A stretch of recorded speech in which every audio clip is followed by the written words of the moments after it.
On revient à demain. Demain, on va parler de remaniement. On va probablement en parler au plus haut niveau de l'État. Qu'est-ce qu'il faut en attendre? Qu'est-ce qu'on doit en attendre? Qu'est-ce que vous en attendez? D'abord, c'est fait pour.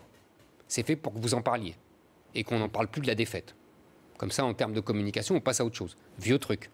Donc c'est pour ça qu'il a avancé la date du remaniement. C'était vendredi, maintenant on a mardi. Comme ça, demain, vous allez faire toute la journée le remaniement, puis vous ne parlerez plus de la raclée qu'ils ont prise. Classique.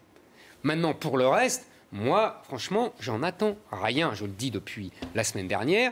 Que ça soit Hérault, de toute façon, c'est un ectoplasme Hérault depuis le début, donc ça ne change rien. Qu'on ait un changement, qu'on n'ait pas un ectoplasme, c'est-à-dire qu'on a un type comme Valls ou comme Fabius, des types qui, effectivement, en imposeront.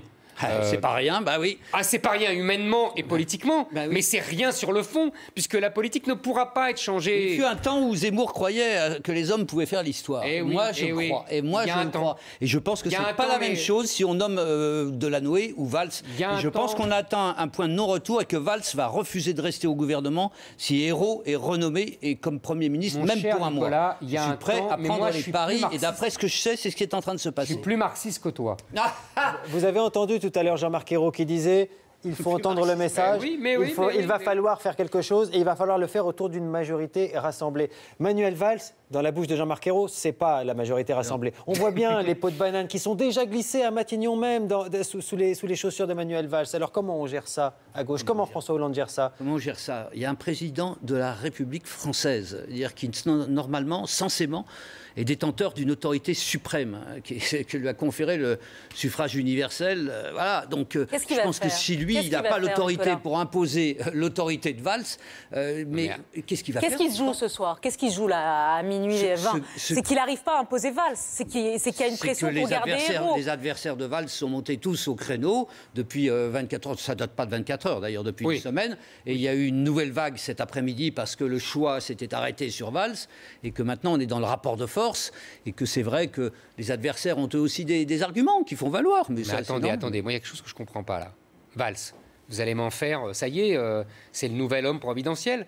Valls, partout où il est passé, le Front National est monté. Je crois que tu parles de Sarkozy, là. Oui. Valls, mais attendez, Valls, il a un discours sécuritaire qui n'a absolument pas marché, excusez-moi. Hein, est-ce que ça a réduit le Front National? Est-ce que ça a réduit l'UMP? Est-ce que ça a réduit les inquiétudes des gens? C'est pas lui qui était en charge du gouvernement français. C'était lui qui était en charge de la sécurité et de l'intérieur. L'élection, c'est pas faite sur la sécurité. Tu es pas scrupuleux comme tu pourrais l'être exceptionnellement. Mais non, mais pas du tout. Mais je veux dire par là que, en tout cas, ça n'a rien changé.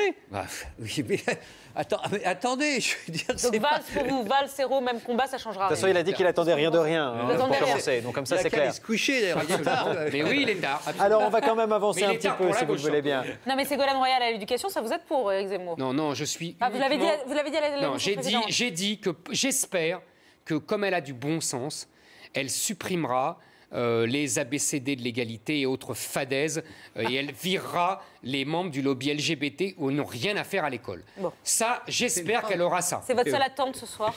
Moi, en tout cas, je tiens à dire quand même que personne ne le dit.